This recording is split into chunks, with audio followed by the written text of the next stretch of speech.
श्री धैर्यशील मोहिते पाटिल जी। आज मैं बहुत ही महत्वपूर्ण विषय पर बोलने के लिए खड़ा हूँ। सीएपीएफ संशोधन बिल ये सिर्फ कोई कानूनी नहीं है, ये देश की सुरक्षा संभालने वाले लाखों जवानों का भविष्य से सीधा जुड़ा हुआ मामला है। हमारे संतों ने हमेशा हमें सिखाया है सच और न्याय के साथ खड़े रहना चाहिए। संत तुकाराम महाराज कहते हैं, जे का रांजले गांजले त्यासी म्हणे जो आपुले, यानी जो दुखी है, जो पीड़ित है, उसे अपना मानना चाहिए। लेकिन आज हालात क्या दिखा रहे हैं? जो सच में परेशान है, जिनके साथ अन्याय हो रहा है, वो सीएपीएफ के जवान हैं। सुप्रीम कोर्ट ने सीएपीएफ अधिकारियों को न्याय देने का एक बड़ा फैसला दिया, लेकिन ये बिल क्या कर रहा है? उस फैसले को बेअसर करने की कोशिश कर रहा है। क्या सरकार न्यायालय का सम्मान करती है या फिर अपनी ताकत के दम पर न्याय को भी मोड़ने की कोशिश कर रही है? इस बिल के अनुसार आईजी स्तर पर 50% पद आईपीएस के लिए आरक्षित है। एडीजी स्तर पर 67% पद आईपीएस के लिए आरक्षित है और डीजी, स्पेशल डीजी के सभी पद सिर्फ आईपीएस के लिए। मतलब साफ है, सीएपीएफ के अधिकारी चाहते कितना भी मेहनत करें, उन्हें सबसे ऊंचा पद कभी नहीं मिलेगा। यह सीधा सीधा अन्याय है। माननीय अध्यक्ष, एक सीएपीएफ अधिकारी 16 साल सेवा करने के बाद भी प्रमोशन का इंतजार करता रहता है और आईपीएस अधिकारी 3-4 प्रमोशन ले लेता है। ये कैसी समानता है? ये बिल हमारे जवानों को मनोबल तोड़ने वाला है। आंकड़े बहुत बताते हैं। 2021-25 में 750 जवानों की आत्महत्या की, 46,000 से ज़्यादा जवानों की नौकरी छोड़ दी, 93,000 से ज़्यादा पद आज भी खाली पड़े हैं।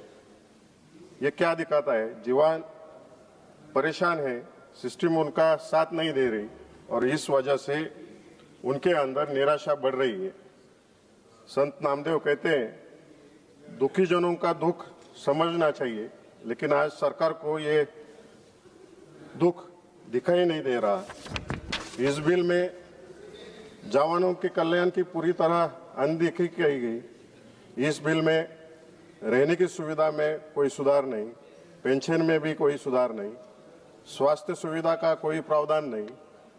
माननीय अध्यक्ष, रिटायर हुए जवानों को सीजीएचएस के तहत इलाज के लिए दूर दूर जाना पड़ता है। 100 से 150 किलोमीटर उनको ट्रैवल करना पड़ता है। उन्हें अपने शहर या नज़दीक के तहसील में इलाज की सुविधा नहीं मिलती।